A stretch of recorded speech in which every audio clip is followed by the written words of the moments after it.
If you tape the borders of your watercolor paper before you paint, and you should, you're actually doing two things at once, protecting your painting and creating a border that can replace your mat entirely. But here's the problem. I tested 7 tapes on a cotton paper and a non-cotton paper, and the difference between them, well, we'll get into that. Some created a border clean enough to frame directly, some bled paint 2 millimeters under the edge, and non-cotton paper. Did it tear the surface? Let's see. By the end of this, you'll know exactly which tape is worth buying, which ones are a waste of money, and this surprised me. And how long you leave the tape on? Let's see if that changes everything. These are the contestants. So I left them overnight. Now let's look at what happens. So I'm going to peel first the Scotch tape.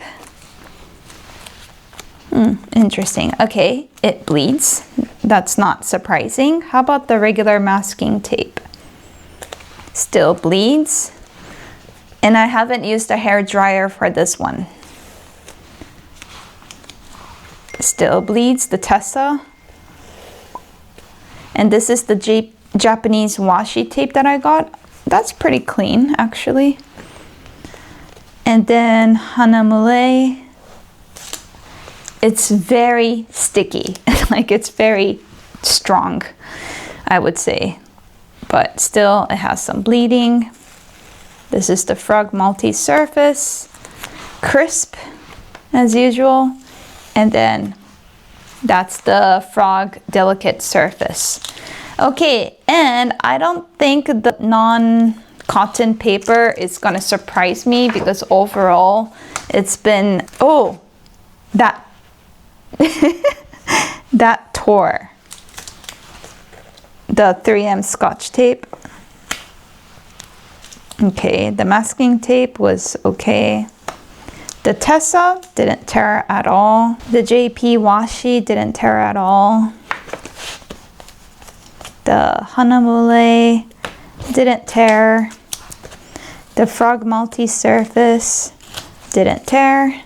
And then the Frog delicate surface didn't tear. So it's interesting because the non-cotton paper didn't tear at all, which is weird. The one I use is the Canson Imagine paper. It is a bit on the heavy side, and I typically use this for jelly plate printing.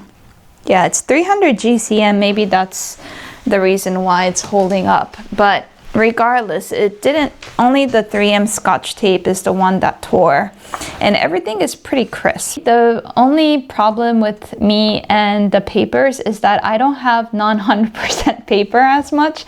That's the reason why it's been hard to find something that actually works, because I so remember that in my sketchbooks that wasn't 100% watercolor paper used to tear like crazy, you know. As you know, I used the Academy watercolor paper pad. This is 100% cotton, acid-free, 300 GCM that I typically use.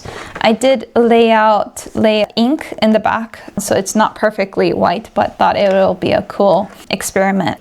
The worst one out of this one is the 3M Scotch tape.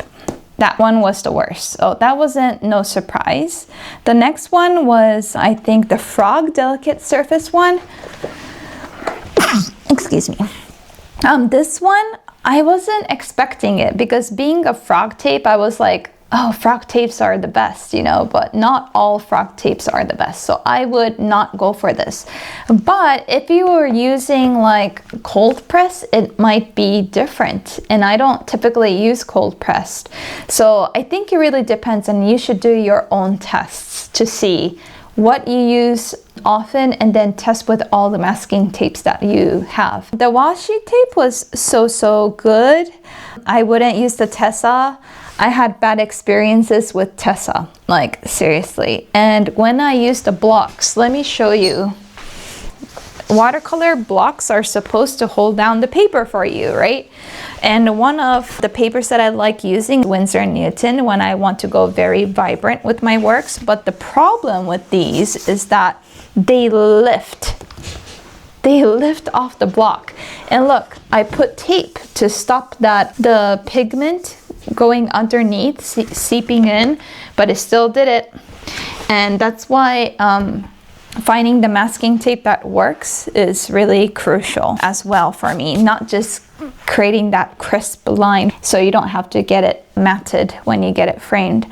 Yeah, so the masking tape was surprisingly good enough, I would say. Hahnemühle was very sticky and strong, so that was good, but it still leaked a bit. I don't like it.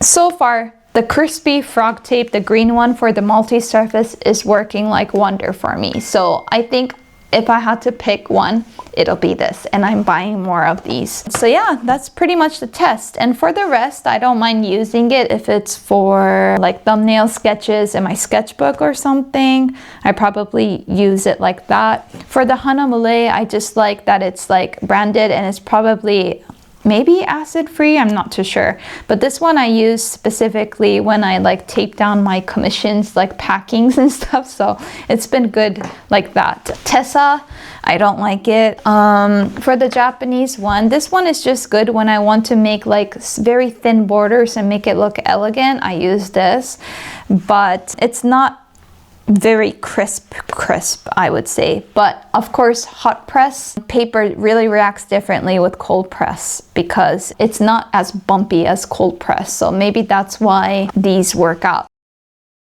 And leave a comment if you have a specific masking tape that you like, and if you do, write down what kind of paper and what masking tape works for you. In the next video, I'll be sharing watercolor portrait advice that I have at this point, 6 years into watercolor painting. So if you're interested, stay tuned. Bye bye.